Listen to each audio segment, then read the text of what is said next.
I'm going to call the Board of Finance to order at 5:04 p.m. on February 6th. And this is a short meeting with just one item on it. But before we get to that, we do have a public forum warned. I do not see anyone here in person interested in speaking to the Board of Finance. Is there anyone online? There's no one on the spreadsheet. Okay, it does not appear that there's anyone to speak, so I'm going to close the public forum, and we will go to item 3.01, which is sponsorship agreement for the Black Experience Black History Month 2023. It's an REIB item that we discussed last week, and we've got Director Kim Carson here. Oh, good point. What has happened? I don't think I've ever quite done that before. Thank you, Councilor McGee. Let's do that. Can we have a welcome motion on the agenda? So moved. Second. Any discussion? Seeing none, let's go to a vote. All those in favor of adopting the agenda as presented, please say aye. Aye. Any opposed? Motion carries unanimously. I guess given that we were plotting ahead improperly, we'll check again. Is there any member of the public interested in speaking in the public forum? Does not appear so. So we will now we are at 3.01, which is the sponsorship agreement for Black Experience Black History Month 2023. And I was just saying, Kim Carson, the Director of the REIB, is here for this item. Kim, do you want to update the board? There's some discussion of this last week and some questions that were asked. Maybe I'll turn over.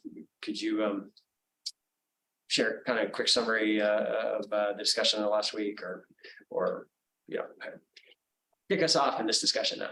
Absolutely. I think what was requested. I'm sorry to interrupt. I'm also just noting that Councilor Hightower has just joined. Okay. Great. Sorry, go ahead. Thank you. Yeah. So it's my understanding that following the meeting, there was some requests for further information, more specifics about how the money was being spent, and to make sure that it wasn't being spent on things that the city was not supporting. So I wanted to first say thank you for the opportunity for being able to clarify those questions that were posed at the last meeting, and to bring some clarity about the event. The Black Experience event is a philanthropical effort by New Wave Equity Corporation and for the city of Burlington. So I want to be very specific with that. And it's very different from what happened and how they participated last year. Last year it was tied in with Juneteenth. This year it's a separate freestanding event in regards to Black History Month. This is now a 2-day event. Last year it was a 1-day event, and it's covering a broad spectrum of things for the community. One of those things, so on February 25th, they're going to have the UVM Health Network there providing screenings for the community. Part of that is education services about the health passport to help patients be able to access their health records and other screenings like BMI and blood pressure. They're also going to provide community education and about inequities in healthcare to better inform the public. And then also from that, we'll be able to collect data in a way we hadn't before about how many people that were served to better increase our efforts the next year. Also, we wanted to take a look after some of the things that went on over the past few years in the community in regards to Black bodies. And so they really want to take a different look and a different theme this year of celebrating Black bodies in a different way. And so that's where the partnership, or having the Philadelphia dancers there to highlight Black bodies in a way that is not abuse of the Black body, but celebrating the strength of the Black body.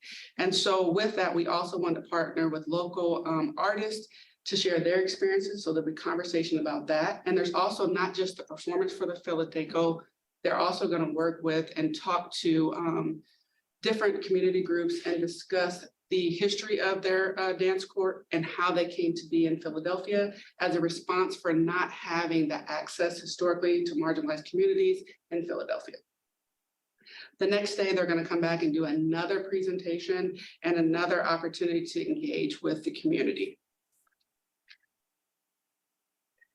Within, as we move forward with the REIB, we're really focusing our efforts on our domains that were identified, and then we're going to be expanding them through the roadmap, strategic roadmap. What we're looking at is with all our programming is not necessarily focused on completely just being about celebration and commemoration, but also making sure that we hit and provide services within the community that hit on those domains. So community and belonging, health, social and human development, economy, and physical environment. From that, we are working with the city attorney and we were working with them to create the fiscal sponsorship agreement. And we have the draft of that.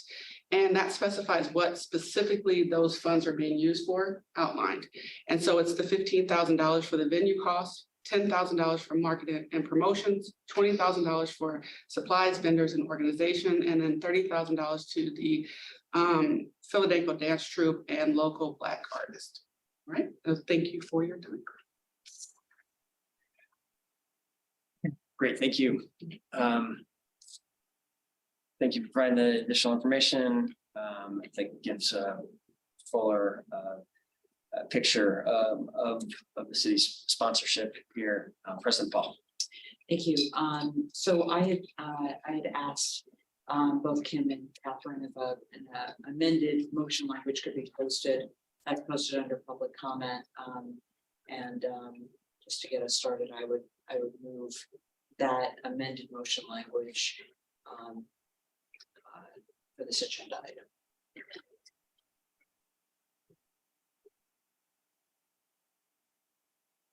Great. So that's the amended language right there. Yeah, I mean, yeah, it's just it just specifies, it puts the memo language that gives the list into the motion as opposed to it just being part of the memo. Okay, thank you. So that's a motion. Do we have a second for that? You just made that motion, correct? Do we have a second for that motion?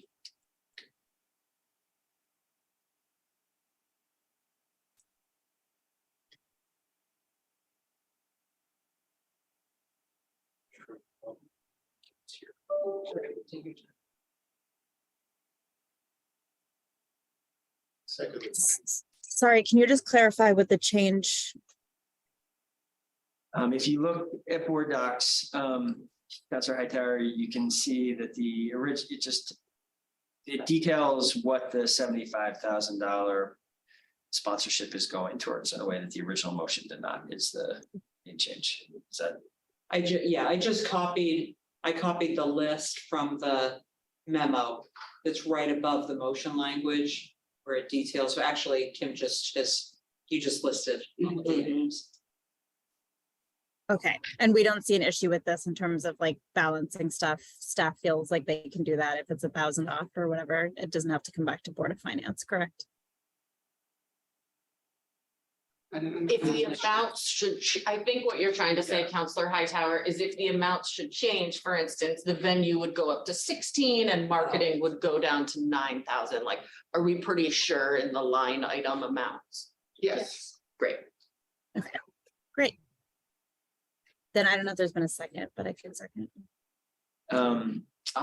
Councilor Jang seconded, I believe. Yes. So we have a motion, we have a second. I think we're all clear what the motion now says. Are there further discussion, questions? Councilor Jang. I was wondering if anybody from the organizers is here online. Specific questions for them.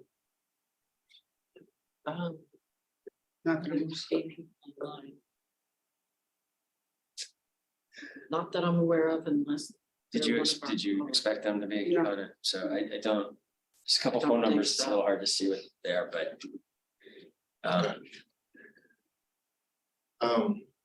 I mean, I do believe that this year's event is explicitly excluding color from the New American community.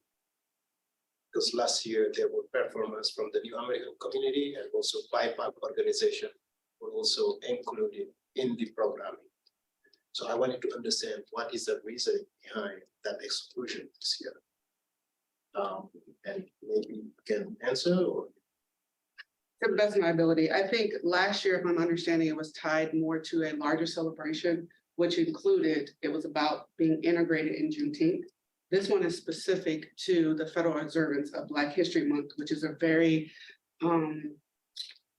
small scope or of what we're talking about. And that's the experience of basically what has been omitted from American history, putting that back into and celebrating that through education and things in a different way. And so this is really about just a subgroup of Black people, and that can happen from time to time. This is a federally observed holiday that is specific in the way, observance that's specific in the way that it should be observed. I mean, I'm definitely having problem with that specifically, because when we talk about Black history months, it does not makes a distinction between African American and also Black. It's just Black in general. And I think at least having at least a platform from all the Blacks that are not foreign, that are foreign born, is nothing hard to do and to make it happen, right? And I'm really concerned about the way, the specificity of this event, which is open to anybody, whether you are Black or white, or Asian, or whatever it is. And really want to talk to New Wave, I think, what is it called? But I think it will not change my vote in support of it, but I think some follow need to be done, maybe at the next RDIB committee. So to invite them to this legitimate specificity. Without a doubt, I think there's also needs to be some communication, and we can do this offline, about the nature behind these specific federal events. I think these are not things that were created necessarily to represent all populations, but a specific population, because the historic way in which people of descendants of slavery were omitted in their specific efforts, histories, contributions to American history were taken out. So this is not necessarily just Black history, it's righting a wrong about American history specific to this. And I think at the time that this was created in 1986, it was very small in scope, and it was reflective of other events that led to this in the education. I think there's other spaces where we can celebrate other Black voices and the continuum or the diaspora of the Black American experience, but even in the language, this started with descendants of slavery, Negroes, and Afro-Americans, which are very specific categorization of people that were Americans, descendants of slavery that happen to be Black. And so I think with this particular commemoration, it's very different. We do celebrate it, but it's really about never forgetting what happened in this part of American history, and not to remove the contributions of former enslaved people and their descendants. So, I mean, I think it would be better just maybe to make a formal invitation to have this at the which is the 22nd, 23rd, whatever it is. We'll email it with them, I think. And thank you. Okay. Is there any further discussion before we go to a vote?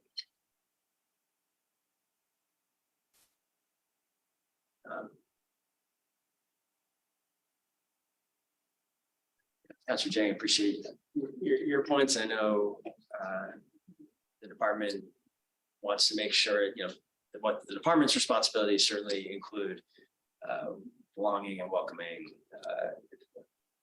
the entire community, including recent immigrant communities, for sure. And so I think you're suggesting that we talk about further how we make sure we're accomplishing that in the upcoming meeting. Makes a lot of sense to me.